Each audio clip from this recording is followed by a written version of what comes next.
Halo teman, inilah jawaban nasabah Galpay yang bikin DC kapok nagih lagi. Nah, ini berita sangat penting sekali buat teman-teman yang sekarang sudah diteror, sudah diintimidasi, sudah diperlakukan kasar oleh yang namanya debt collector pinjaman online alias DC lapangan pinjaman online. Jadi teman-teman harus lakukan 4 hal ini agar teman-teman bisa aman ke depan dan debt collector akan kapok menagih teman-teman. Jadi saya buat video ini khusus buat teman-teman. Jadi mohon simak video ini sampai habis ya teman. Nah, yang pertama teman-teman, kalau umpamanya sudah ditagih debt collector, itu artinya teman-teman yang tidak punya uang sepeser pun untuk bayar. Jadi umpamanya debt collector datang, teman-teman langsung bilang saja tentang ekonomi teman-teman yang sedang sulit, tidak punya uang sepeser pun untuk membayar tagihan, seperti itu teman-teman.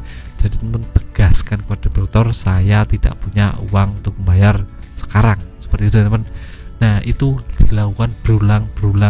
Jika debt collector datang bilang seperti itu, jika debt collector datang bilang seperti itu, maka lama-kelamaan debt collector akan muak, akan pusing sendiri menghadapi teman, karena ya ditagih percuma, tidak punya uang untuk bayar. Jadi hasilnya akan nihil dan kita akan bebas dari yang namanya penagihan pinjaman online.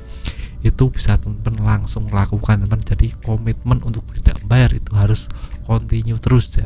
Debt collector akan pusing sendiri menghadapi orang seperti ini.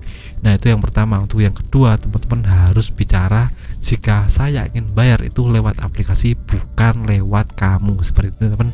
Itu adalah jawaban paling telak teman, karena debt collector kalau tahu kita mau lunasi atau bayar di aplikasinya, itu artinya mereka tidak bayar kepada debt collector, dan itu artinya debt collector tidak akan dapat uang. Dan kalau debt collector tidak dapat uang, artinya mereka tidak dapat fee yang besar dari pinjaman online. Jadi sia-sia mereka menagih kalau teman-teman bayarnya di aplikasi, tidak di orang tersebut. Jadi dia akan yang namanya kabur, tidak akan datang-datang lagi, karena tahu teman-teman nanti bayar di aplikasi kok, bukan dia di debt collector itu. Jadi debt collector itu juga akan mundur perlahan, tidak akan datang ke rumah teman-teman. Jadi dia akan lebih memprioritaskan orang yang gampang diimitasi, gampang diperlakukan kasar, gampang di yang namanya pengaruhi, seperti itu teman. Jadi teman harus tetapkan ini, langsung bicara, saya kalau mau bayar di aplikasinya bukan di jenengan, bukan di debt collector, seperti itu teman. Itu jawaban yang paling telak. Nah, itu yang kedua. Untuk yang ketiga, jika kamu melakukan hal macam-macam maka akan saya laporkan kamu. Nah, itu bisa menjadi pukulan sangat telak teman, bukan debt collector, karena kita dinilai punya tahu hukum tentang masalah ini. Jadi jika umpamanya debt collector datang, kita bicara saja, awas jika kamu berbuat macam-macam di rumah saya, kamu akan saya laporkan ke polisi, seperti itu teman.